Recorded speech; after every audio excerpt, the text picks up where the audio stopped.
Assalamualaikum warahmatullahi wabarakatuh. Selamat pagi para siswa-siswi kelas 10 BDP. Masih bersama saya Ibu Sri Suharsi Irawati. Untuk kesempatan kali ini saya akan membahas tentang KD yang kedua, yaitu segmentasi pasar dan marketing mix. Sedangkan untuk ruang lingkup yang akan dibahas untuk segmentasi pasar, yang pertama adalah pengertian, kemudian maksud dan tujuan, kemudian manfaat, syarat, dasar-dasar segmentasi pasar, dan langkah-langkah segmentasi pasar. Saya mulai dari yang pertama, yaitu pengertian segmentasi pasar. Apa sih yang dimaksud dengan segmentasi pasar? Ya, jadi yang dimaksud dengan segmentasi pasar itu adalah kegiatan membagi-bagi pasar atau kegiatan mengelompokkan konsumen ya, yang sifatnya heterogen menjadi kelompok konsumen yang lebih homogen.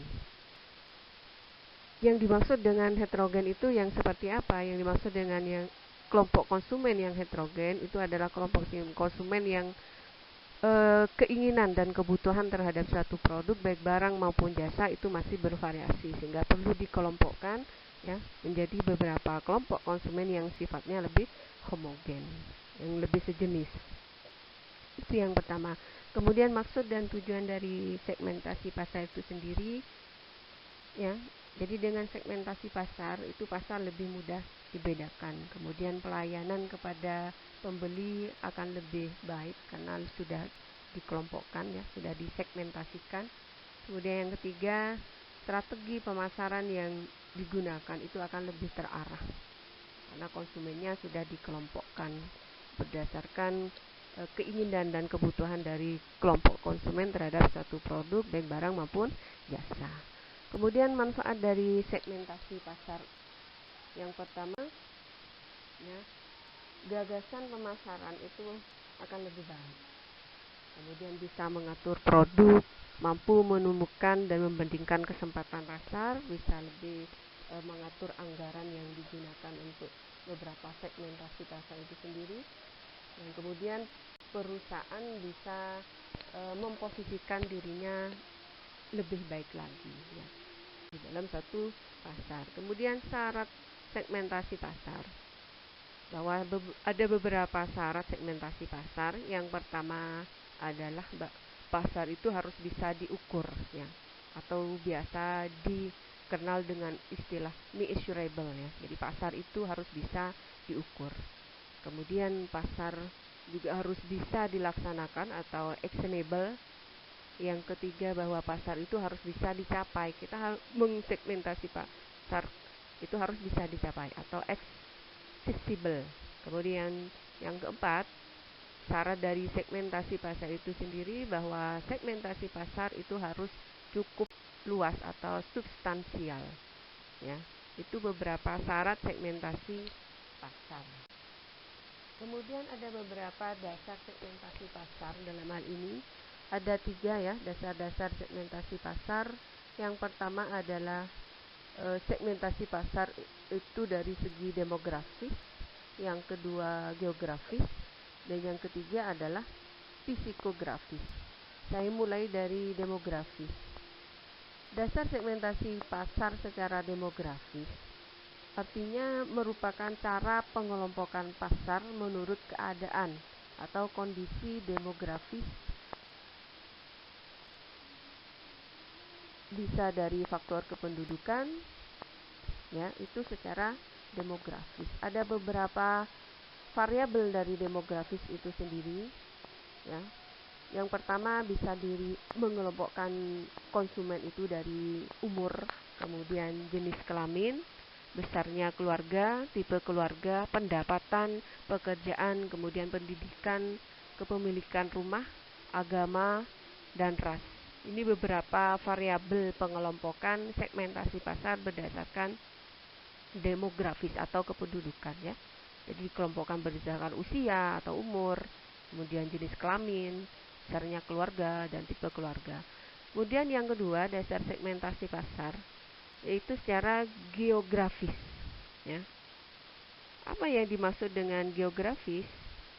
Ya, pembagian segmentasi pasar berdasarkan geografis, kewilayahan ya. variabel dari geografis itu sendiri bisa dari, kalau berdasarkan wilayah ya, dari bentuk negara, negara bagian atau provinsi. Kemudian dari kepadatan penduduk itu juga termasuk pada variabel geografis dan iklim. Kemudian yang terakhir, untuk dasar segmentasi pasar, itu pengelompokan pasarnya berdasarkan psikografis, atau yang dimaksud dengan psikografis itu sendiri adalah kepribadian dari seseorang itu sendiri. Variabelnya itu bisa status sosial, gaya hidup ya, dan gaya hidup dan kepribadian dari konsumen atau masyarakat ya. Kemudian langkah-langkah yang harus ditempuh dalam melakukan segmentasi pasar, bahwa ketika kita melakukan segmentasi pasar, maka langkah yang pertama yang kita lakukan adalah segmentasi pasar, atau mengelompokkan konsumen-konsumen itu dari yang sifatnya heterogen menjadi kelompok konsumen yang lebih homogen. Kemudian setelah disegmentasikan, baru kita buat yang namanya market targeting ya, atau menentukan konsumen sasaran. Itu namanya market targeting ya. Jadi memilih kelompok konsumen yang mana yang akan kita tuju, seperti itu namanya market targeting atau targeting. Kemudian langkah berikutnya baru menggunakan market positioning, yaitu memposisikan diri ada di posisi yang mana usaha kita ya, yang ada di pasar itu, yang berhubungan dengan kelompok konsumen yang sudah kita buat ya. Itu beberapa variabel geografis, demografis maupun psikografis. Kemudian untuk strategi bauran pemasaran atau marketing mix, apa sih yang dimaksud dengan marketing mix? Yang dimaksud dengan marketing mix itu adalah kumpulan-kumpulan variabel pemasaran yang dipakai oleh badan usaha untuk mencapai tujuan pemasaran. Ya, untuk marketing mix ini dikenal dengan istilah 4P ya. Jadi untuk strategi bauran pemasaran marketing mix itu dikenal dengan istilah 4P. P yang pertama adalah produk ya. Jadi kita tentukan produknya terlebih dahulu. Kemudian P yang kedua adalah price ya, yaitu strategi harga ya, penentuan harganya. Kemudian kita tentukan harganya.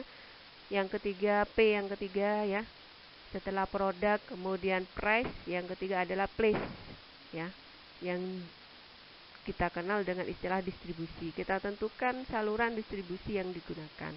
Kemudian yang terakhir, P yang terakhir adalah promosi. Baru kita memikirkan bagaimana mempromosikan produk itu sehingga bisa dikenal oleh konsumen atau masyarakat secara luas. Mungkin itu saja yang bisa saya sampaikan untuk KD yang kedua ini. Sampai jumpa untuk KD berikutnya ya. Kurang lebihnya mohon maaf. Assalamualaikum warahmatullahi wabarakatuh.